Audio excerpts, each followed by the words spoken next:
Podcast Tênis Brasil com José Newton Dalcin.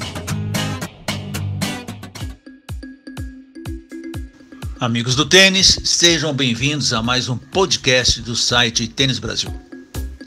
Nesse final de semana, tivemos o encerramento da ATP Cup, um tremendo sucesso, e terminou da melhor forma possível com o duelo direto entre os dois melhores tenistas do mundo.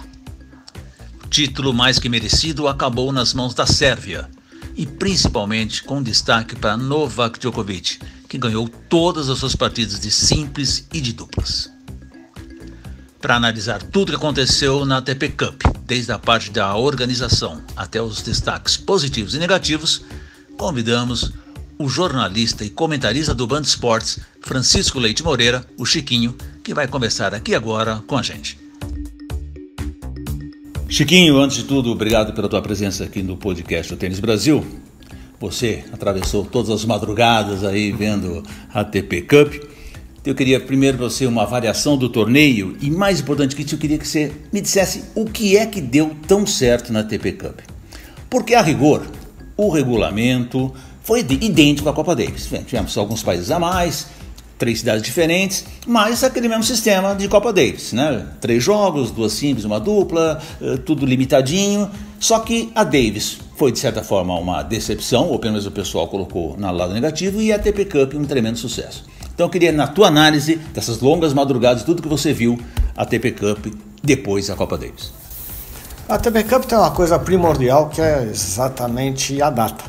Ou seja, a ATP Cup está no início da temporada, os jogadores já querem estar para aquele lado do mundo.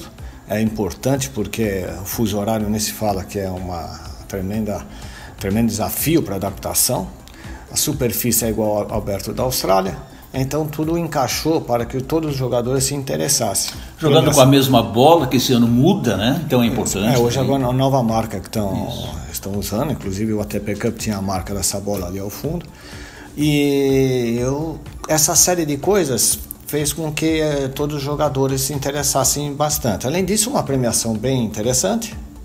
A equipe campeã deve ter levado aí por volta de 3 milhões de dólares. A divisão, como se sabe, é feita de acordo com a participação dos tenistas, ou cada país resolve como vai fazer a divisão dos prêmios. Pontuação também igual ao que tinha nos Jogos Olímpicos, não tem mais, 750 pontos para o campeão.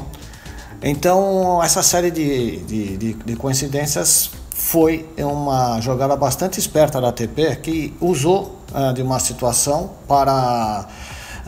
com oportunismo, mas o oportunismo no bom sentido da palavra, criar uma competição que preenchesse a lacuna que a Copa Davis deixou. Por que a Copa Davis deixou essa lacuna? Você analisa a questão da data.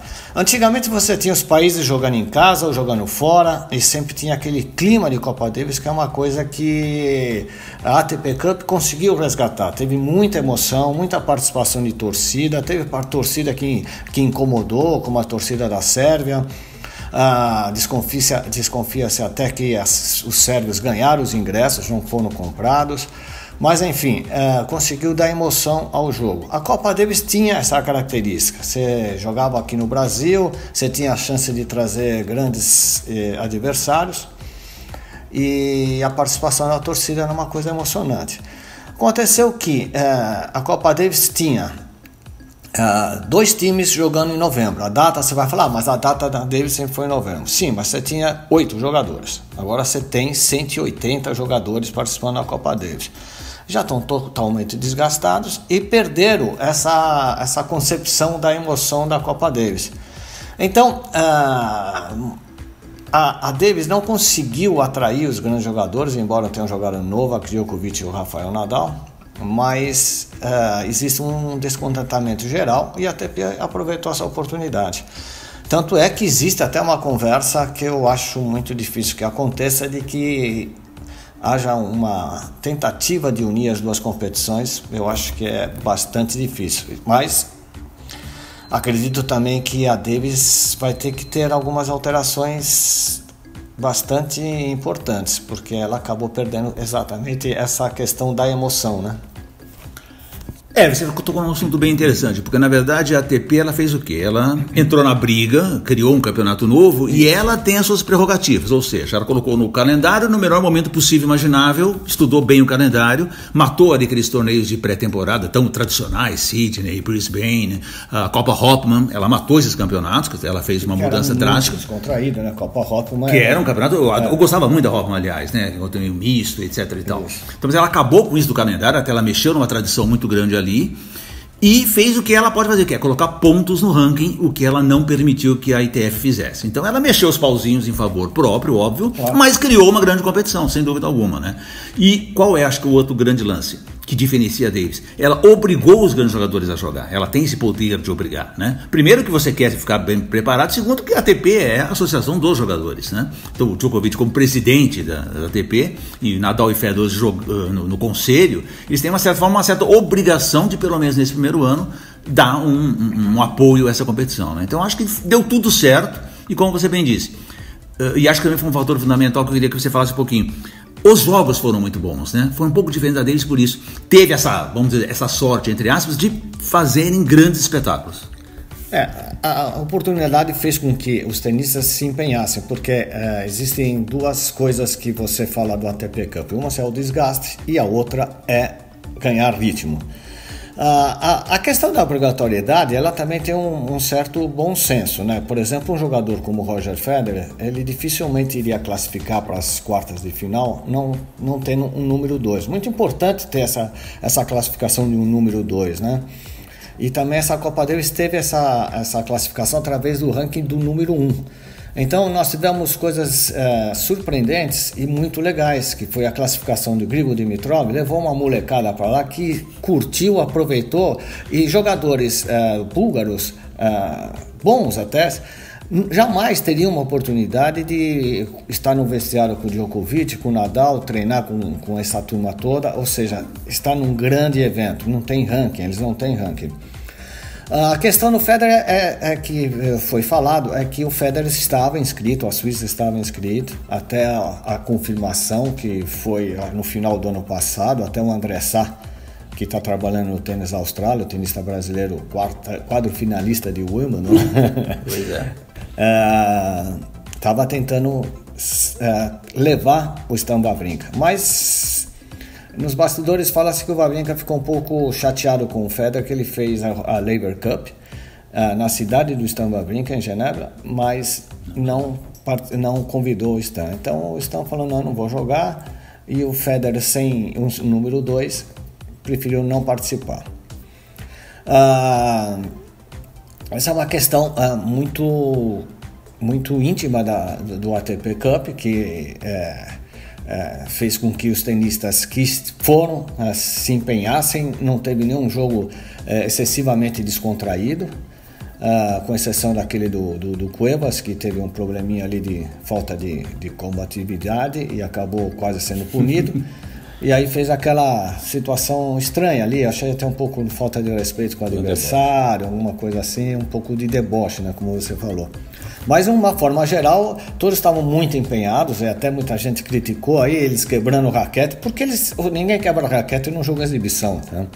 O cara quebra raquete porque ele está realmente na luta pela vitória, entendeu? Isso aconteceu em todos os jogos que eu vi, né? Então, é uma coisa que deu também a emoção de você ver boas partidas.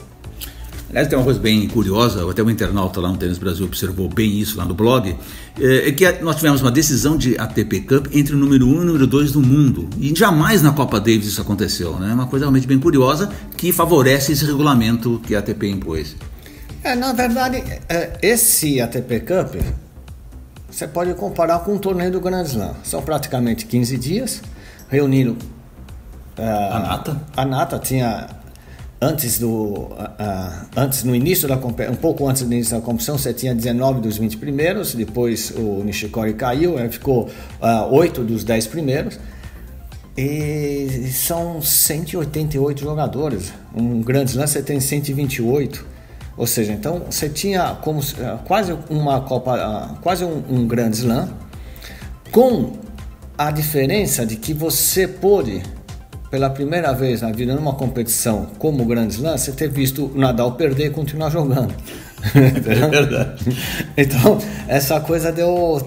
A fórmula também foi muito boa, muito bem pensada, e que mantém os grandes jogadores interessados e com muitas chances de seguir na competição. Não por acaso o Djokovic e o Nadal foram para a final.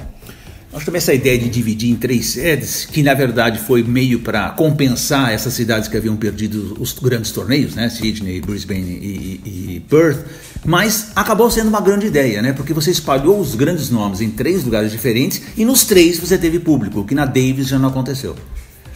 No início da competição, o maior público foi em Perth, onde estava jogando na Austrália. Aí você vai para Brisbane, você tem o Djokovic jogando. Então você já tem as atrações, e foi também, a gente tem que dar uma palmatória que a ATP pensou. Claro, se eu estou tirando uma competição que você tem jogadores medianos do ranking intermediário, eu vou tirar essa competição sua, mas vou colocar uma competição que eu vou colocar o Nick Kyrgios, vou colocar o De Minaur, vou colocar o Novak Djokovic, vou colocar o Rafael Nadal. Então, acho que essas cidades também se sentiram realmente bem recompensadas. Em Brisbane, curiosamente, há também um torneio feminino na mesma semana. E as meninas só puderam participar da quadra central a partir da quinta-feira. E eu não notei que houve reclamações, não entendi. Não, achei que teve... A Sharapova e mais alguma menina que não me lembro agora, realmente reclamaram. Tanto que elas adiaram a estreia da Bart, né, que era cabeça 1, estreava direto na segunda rodada, adiaram para quinta-feira, quando já tinha acabado os jogos. Né? Mas enfim, é uma jogada que você tem que fazer, porque os compromissos são muito longos da ATP Cup, são 3 jogos na sessão diurna, mais 3 jogos na sessão noturna, e são compromissos de alguns jogos que demoraram bastante, embora em 3 sets, não é como um Grand Slam em 5 sets, mas vários jogos passaram as 3 horas de duração. Né? Pois é, foi bem competitivo. Chiquinho, vamos passar a régua aqui e fazer uma ideia. Quem é que saiu por cima? Nem vamos falar em Nadal Djokovic por enquanto, porque acho que esse é um capítulo à parte, mas quem é que saiu por cima, quem que saiu por baixo nesse aquecimento para a Australia Open, né? Eu assim, penso que por cima saíram o De Minaur, o Bautista e o Lajovic. O que é que você acha? Eu acho que também a gente não pode deixar de destacar o papel do Grigor Dimitrov. É um tremendo jogador, mas desde o início da carreira teve aquela questão do Baby Federer, então isso de uma certa forma cria uma expectativa maior do que ele pode dar para a torcida. Mas eu acho que ele conseguiu ter essa participação brilhante e trazer uma turma boa para disputar essa competição em jogos que, mais uma vez, trouxeram muitas emoções, né? O Alex de Minaur é um jogador que a gente já acredita que pode ir muito longe, já está muito longe, é um jogador, acho que o mais rápido do circuito atualmente. Outro que você falou que saiu por cima? O Lajovic. O Dusan Lajovic... Jogou muito bem, né? Jogos, então, né? É uma questão também... desde que ele passou a treinar com o José Perlas, ele teve uma modificação no jogo dele. Então, às vezes um bom treinador consegue os resultados que o tenista tem potencial. Ele jogava muito agressivamente, muito placa, ele começou a jogar com mais efeito, fez a bola girar mais. São coisas técnicas que estão funcionando hoje em dia, né? Hoje, antigamente se jogava muito mais plano, hoje se joga com muito mais giro, e você tem que ter a bola plana para dar velocidade. Então ele conseguiu juntar as duas coisas e foi um jogador que realmente apareceu com um nome secundário, mas que pode ir para o Oscar de coadjuvante, né? Aliás, eu acabei esquecendo, não posso esquecer, do Bautista. Eu acho que o Roberto Bautista, ele fez jogos muito fáceis no começo, ele foi um bom número 2, mas pegando adversários muito fracos, porém, nas 2 últimas rodadas ele teve vitórias extremamente importantes. Há muito tempo que ele está jogando bem nessas quadras e há muito tempo que ele está jogando bem no início da temporada. Ele já ganhou, acho que Brisbane ele já ganhou Auckland, então são torneios que têm essa característica de serem no início da temporada e são preparatórios para o Aberto da Austrália. Então, para mim não foi uma surpresa de que o Bautista Agut tenha sido um nome muito forte. É claro, nesse atual conceito do ATP Cup, o número 2 ele tem um papel importante, porque é um ponto, seja do número 2 ou do número 1, é um ponto que está conquistando para a equipe, é um ponto muito importante. Sem dúvida. Vamos falar aqui nos jogadores que saem por baixo, e eu acho que aí não tem muita dúvida, na minha opinião. O Zverev, que está completamente perdido, o Félix Aliassime, que para mim me surpreendeu negativamente nesse campeonato, e eu também não gostei do Fognini, que eu achei fisicamente muito mal, que aliás ele falou que iria fazer uma cirurgia no pé no final do ano, acabou não fazendo, e eu acho que o Fognini ainda não conseguiu recuperar. O que você acha? Eu acho que quem saiu por baixo são os tenistas que têm o pai como treinador. Que nunca dá certo, né? Não, até certo ponto dá certo, mas depois é preciso mexer nisso daí. A Sharapova tinha o pai Yuri por muito tempo, mas depois mexeu, mudou. Bartoli também, no feminino era mais comum isso. O feminino deu certo, a Steph e a Mônica Seles tivemos pais, mas o feminino é um outro mundo, né? O Peter Gaff, mas teve que sair também.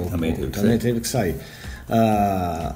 A questão do Zverev, eles fizeram até uma videoanálise lá do serviço dele, aproveitaram todos os equipamentos que tinham lá em Sydney, e na movimentação não tem uma coisa que você possa dizer que esteja muito errada. Então, o problema do Zverev está naquela parte que separa as orelhas, entendeu?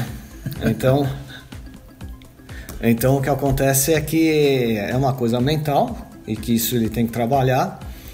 E eu acho que ele já fez uma tentativa com o Lendl, que o Ivan Lendl já comprovou sua capacidade com o que fez com o Andy Murray, mas sempre a presença do pai é uma presença que acaba, acho que para mim, interferindo. Tsitsipas, não se pode negar que ele tem carisma, tem jogo, é um espetacular jogador e quase deu uma raquetada no pai. Então também não poderia ir longe, como não foi, porque também não tinha o número 2. Então não dá para se... A equipe grega era muito fraca. Agora, Fábio Fognini é o Fábio Fognini, né? Então pode ser que de repente ele comece a jogar bem, vai às quartas de final, pode até eventualmente na semifinal da Austrália, mas não é o momento dele agora, né? E são 5 sets, né? Eu acho que fisicamente, você não estando bem para aguentar 5 sets na Austrália, naquele calor absurdo, é difícil. Né? Então é um jogador que a equipe da Itália não teve o Berrettini, né? Que estava com problema de lesão, e nem aquele Sinner, né?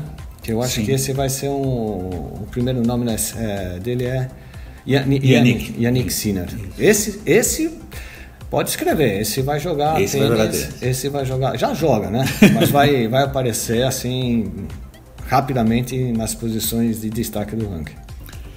Pois é, e nas minhas dúvidas que ficaram na ATP Cup, eu pensei muito bem no Thiem, no Dominic Thiem, no próprio Tsitsipas, que eu achei que ele mentalmente não estava muito bem, perdeu 2 jogos ali para outros garotos da nova geração, também achei que isso pode pesar um pouquinho. Vamos lembrar que ele defende semifinal na Austrália, né? Ano passado ele ganhou do Federer, foi até a semi, fez uma grande campanha, então ele tem uma pressão certa sobre ele. O Thiem, que também não embalou nesse começo de temporada, claro que ele tem um tremendo físico, pode melhorar. E eu acho que outra dúvida, embora seja completamente maluco, é o Kyrgios, né? Ele pode tanto ganhar de uma grande estrela e causar um grande buraco na chave, como pode perder na primeira rodada, né? Então eu colocaria esses 3 personalidades importantes nas dúvidas aí. Na questão do Kyrgios, eu comparo que, não sei quem lembra, do Andy Roddick. O Andy Roddick era também um cara insuportável dentro de quadra, e assim ele foi número 1 do mundo. De repente o Andy Roddick ficou um cara bonzinho. Foi. E nunca mais ganhou tanto. O Kyrgios tem essa característica, é um jogador de um super talento, mas o físico dele, ele é muito, a fisionomia dele, o físico, né? já plasticamente você já percebe que ele não tem muito físico, sofre com várias lesões e vai continuar sofrendo se não tratar dessa parte de fortalecimento. Hoje em dia o tênis exige muito isso, mas jogo por jogo o Kyrgios pode ser número 1, porque tem muita facilidade e joga muito tênis, e está agora com uma briga interna se ele explode do jeito que ele gosta ou se ele se comporta do jeito que estão pedindo. Mas será que ele vai jogar tênis se ele se comportar? Essa é a minha dúvida. Então, essa que eu te falei com a questão do Andy Roddick, né? Que nós tivemos um exemplo muito parecido com o Nick Kyrgios. O Dominic Thiem, eu acho que ele jogou ali como um teste. Ele falou, ó, vou fazer toda a minha pré-temporada, eu fiz uma série de coisas e vou vou bater na bola e vou usar isso daqui como teste e não vou nem pensar em ir muito longe. Claro que o cara é competitivo, mas ele se soltou. Então, e também tirou qualquer tipo de cobrança. Também tira a pressão, vai correr por fora no Aberto da Austrália, onde eu acho que ele pode ir muito longe, que a bola dele anda muito, a bola dele é muito pesada. E ele tem físico, né? E ele tem físico. Físico para aguentar. O Tsitsipas, ele está numa situação pior, assim, em termos de circunstâncias do atual momento. Tem pontos para defender, tem coisas para provar e tem poucos conselheiros que possam estar muito bem ao lado dele. Eu acho que um caminho que está muito próximo, talvez, de aparecer é a participação do Patrick Mouratoglou, que ele já está treinando na academia do Patrick Mouratoglou, nos arredores de Paris. Mouratoglou, o nome já diz, é grego também, né? Uhum. E então eu acho que ele vai precisar um pouco de uma orientação extra. Mas, sem dúvida nenhuma, é um show de tênis, né? Você lembrou bem aí dessa mau comportamento dos garotos, né? Zverev, o Tsitsipas, não se comportou mal, mas eu vou colocar o Félix nessa história, porque são os grandes nomes. Você não acha talvez que já está havendo uma grande pressão em cima desses meninos? Pressão por finalmente fazer grande resultado, pressão, estão com o ranking alto, vão encarando os grandes. Você talvez já não seja um sinal de pressão excessiva sobre eles? Tem a pressão, claro, porque todo mundo está esperando que um deles ganhe um grande slam e todo mundo está achando que em 2020 vai acontecer isso. Mas são coisas de adaptação. Ali Aliassime, ele é um jogador fenomenal, mas ele é muito novo. Então ele está crescendo ainda, vai ter uma série de coisas que ele vai melhorar. Ele tem 2 treinadores, ou seja, estavam bem estruturados. Pode ser que esses 2 treinadores já não sejam mais suficientes para carregá-lo numa situação de pressão. Então, eventualmente precisa de alguém que esteja com mais intimidade no circuito da ATP, no circuito internacional. Enfim, eu acho que é um jogador que vai ficar lá, usando uma expressão no futebol, vai ficar de beck de espera, mas daqui a pouco ele aparece. Então não vejo assim nenhum drama, como a gente estava falando do caso do Tsitsipas, né? E também não vejo nenhum drama no caso do Thiem. Eu acho que se ele não foi bem no ATP Cup é porque ele já está pensando um pouquinho mais longe, está pensando lá na frente, e eu acho que ele vai conseguir sucesso nessa temporada, não tenho dúvida nenhuma. Falando de nova geração, esqueci de um nome, mas a gente não pode deixar de falar do Shapovalov, que para mim foi muito bem, teve ali perto de ganhar do Djokovic, que seria uma façanha, e parece que ele está dominando um pouquinho mais a cabeça, por incrível que pareça, treinado pelo Yuzi, né, que nunca foi um grande homem de cabeça. Então, a mãe... Tirou a mãe.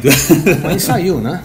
Ela te colocava um bichinho lá, um lobo, um negocinho assim, que fica uma coisa meio estranha até para um marmaranjão, né? Mas conversa em russo com o Yuzny, Mikhail Yuzny, tem certas coisas que já dá para notar que ele mudou. O backhand dele é maravilhoso, hoje ele está fazendo girar, e o backhand na cruzada é espetacular. E no tie break decisivo do jogo que ele fez com o Djokovic, ele foi para 2 paralelas de backhand, e aí levou 2 pontos. Então, essa é a coisa o ímpeto do jogador novo, é uma coisa que nenhum treinador consegue operar esse milagre, porque ele tava matando na cruzada, e no tie break, não pode errar, ele pegou e jogou 2 bolas na rede do backhand paralela, e que estavam ótimas para a cruzada.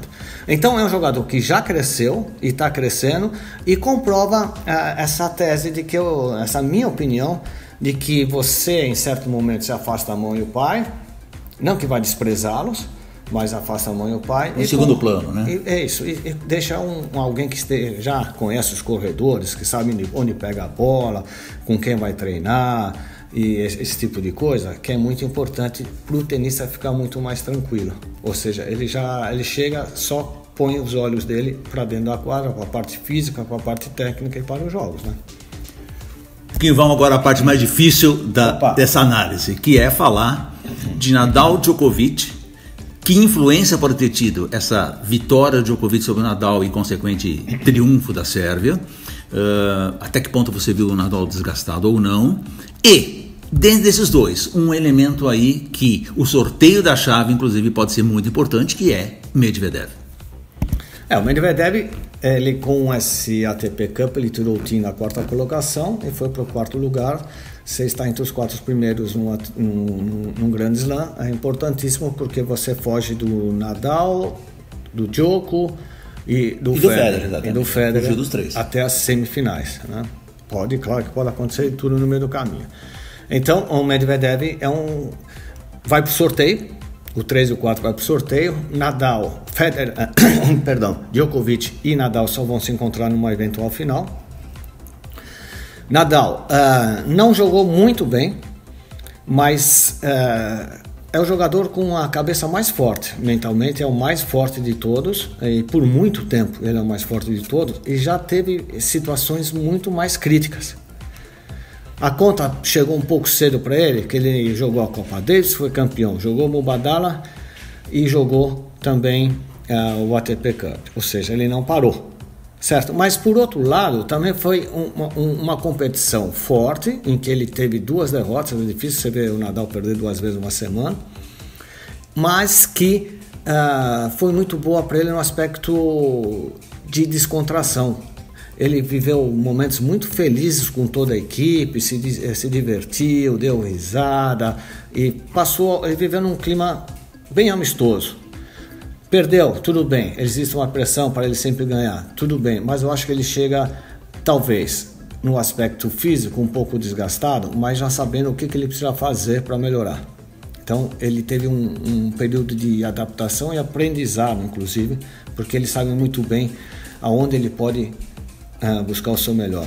Djokovic chega forte, jogou muito bem, ganhou ritmo e agora ele tem que cuidar apenas da questão do braço, uma coisa física ou outra, que eu acho que eles têm. Ele abriu mão que ele ia jogar um torneio essa semana. Ele jogou Adelaide, né? Adelaide abriu mão, claro, fez bem. Qualquer jogador que tenha pretensões a ganhar um título de Grand Slam, na semana que antecede o Grand Slam, não se joga. E ele optou por não jogar, então ele tem tempo para recuperação. Eu acho que claro, o Djokovic chega muito forte, Nadal vai chegar em recuperação. As primeiras rodadas do Nadal pode sofrer um pouco, mas depois chegou na segunda semana, aí a coisa muda. O que você pensa dessa questão? O Djokovic ganhar de novo do Nadal, né? Não ganha desde 2013 na quadradura. Ano passado, na final da Austrália, levou massacrou o Nadal na final da Austrália. Pode esse jogo ter mexido um pouco a cabeça do Nadal, pensando lá numa eventual decisão de título? Lembrando que o Nadal joga na Austrália para empatar o recorde de Grand Slam do Federer. No começo da carreira, o Djokovic perdeu 9 seguidas para o Nadal. E aí o cara vai encontrando um jeito de ganhar. Agora está acontecendo o contrário. O Nadal está perdendo para o Djokovic. 9 seguidas também. Mas aquilo que eu falei, ele já sabe o que ele tem que fazer. Pro Djokovic, o jogo do Nadal é muito bom. Encaixa perfeito. É um encaixe. Federer vai jogar com o Nadal, ganha, mas ele tem que adaptar o jogo dele. O Djokovic tem uma característica que ele joga aquele jogo no saibro, no cimento, na grama. Ele não faz adaptações. Não tem grande adaptação. Ele joga igual em todas as superfícies. O Nadal já está entendendo o que está acontecendo, obviamente. Então, eu acho que essa história de que o jogo não encaixa agora, mas pode ser que de repente o Nadal consiga essa recuperação. Embora eu ainda acredite que o Djokovic chega mais forte em todos os aspectos. Joga mentalmente mais forte, ele tem essa questão de ter um pouco mais de apoio da torcida, do público. Ele jogou pela primeira vez na carreira partidas importantes fora da Sérvia, em que ele era o favorito da torcida. Isso nunca aconteceu. Nadal reclamou da torcida sérvia.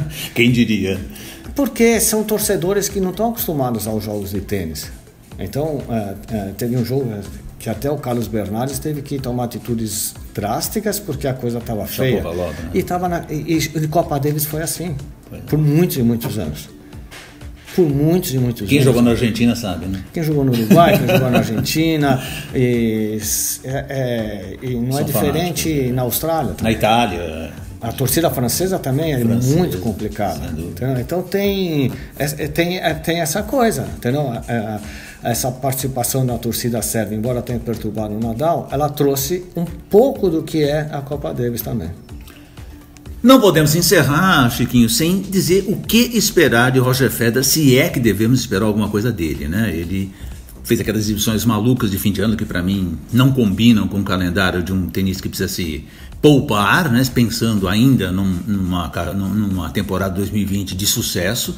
Então ele atrasou a pré-temporada, atrasou a preparação, cancelou todos os torneios, vai estrear direto na Aberta da Austrália sem ter jogado nenhuma partida. Mas ele se chama Roger Federer. O que podemos esperar dele? O Federer, você só pode esperar o melhor, né? Então, essa questão que a gente estava falando de pressão, cobrança, tudo, já está mais do que habituado a enfrentar essas coisas. Além disso, é muito esperto, né? Não é um jogador que não tem o tom competitivo, que não saiba como vencer jogos, que não saiba jogar. Ele tem todos os recursos que você pode imaginar, é o melhor de todos os tempos. Quer queira, quer não, ele é imbatível nesse aspecto de tudo que ele conquistou, da forma como conquistou. Eu acho que a gente tem que esperar o que sempre se espera do Federer, ir lá para as finais. A questão dele ganhar mais um Slam, ele teve 2 pontos para ganhar o Slam esse ano passado, em Wimbledon. Ele teve 2 match points. E nesses 2 match points, ele poderia ter ganho, ele teve a bola para ganhar. Não é que, porque tem match point que você não tem a bola para ganhar. Então você sair conformado. O que aconteceu é que ele teve nos 2 match points, teve bola para ganhar, não ganhou. Isso daí, você acha que pode ser uma cobrança em cima do Federer? Não, é uma questão apenas circunstancial. Claro que ele quer ganhar mais um grande Slam. Agora, eu tenho que lembrar sempre na história do Pete Sampras, ele ficou 2 anos sem ganhar nada, ganhou o US Open e se despediu. Eu acho que o Federer não faria isso se ganhar o Aberto da Austrália. Eu acho que ele já falou que vai jogar o Roland Garros e ele vai jogar também a Olimpíada, que para ele eu acho que é muito importante. E aí daí para frente vai depender do que acontecer em quadra. Ou seja, se a gasolina, o combustível de qualquer tenista, de esportista, são as vitórias. E se ele começa a perder a primeira rodada, a terceira, a segunda, a situação fica bastante complicada para ele, até no aspecto moral, né? Então, essa questão da aposentadoria dele vai depender do que acontecer nos resultados. Mas acho que pelo menos até a Olimpíadas ele está garantido. Legal, lembrando aí para o pessoal, e eu acho que é extremamente importante, o sorteio da chave do Aberto da Austrália, que está programado para 5 horas da manhã de quinta-feira, que seria a noite lá de Melbourne. Nós teremos o sorteio da chave e aí sim é que nós vamos entender o que pode acontecer, quem é que vai ter maiores batalhas pela frente, né? A gente tem essa questão que é longe, né? De onde vai cair o Federer e onde vai cair o Medvedev. Mas esse caminho é muito longo ainda. E a Austrália tem muitas diferenças em função da temperatura. É claro que esses jogadores têm o privilégio de jogar nas quadras em que podem ser fechadas, né? Pois é. Mas os jogadores intermediários, eles vão para as quadras onde o sol bate 50 graus e o termômetro mostra 36.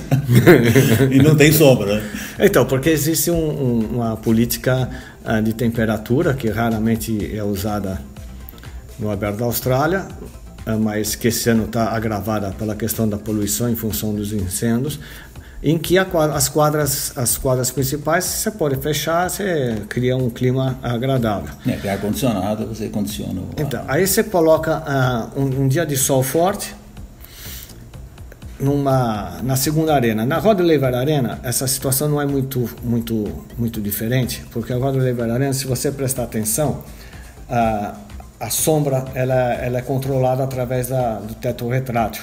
Vocês vão prestar atenção nas transmissões, ela está sempre no lugar. Eles vão mexendo no teto retrátil, em que vai ter sempre uma sombrinha no fundo de quadra para os jogadores. As outras quadras, você estando na quadra sem teto, Nadal vai gostar. Você vai fechar o teto, o Federer vai gostar. Então vai ser muito circunstancial tudo que pode acontecer. Não é um torneio como o de Roland Garros, que as condições mudam, mas não tem o teto fechado. São quase idênticas para todo mundo. Tem a questão de se chove muito, a quadra fica muito pesada, por ser saibro, né? Se está seco, ela fica mais rápido. Mas a Austrália tem essa característica. E eu acho que vai depender muito de onde jogar e que horário jogar, para cada um seguir na competição. Para finalizar, se você fosse o Djokovic, você escolheria na sua chave Medvedev ou Federer? E se você fosse o Nadal, o que é que você escolheria? Isso não dá para você escolher, porque você escolher, você vai perder, entendeu? De repente. Então, acho que você deixa na mão de Deus, né? E seja o que Deus quiser. Obrigado, um abraço. Este foi o podcast Tênis Brasil com José Newton Dalcin.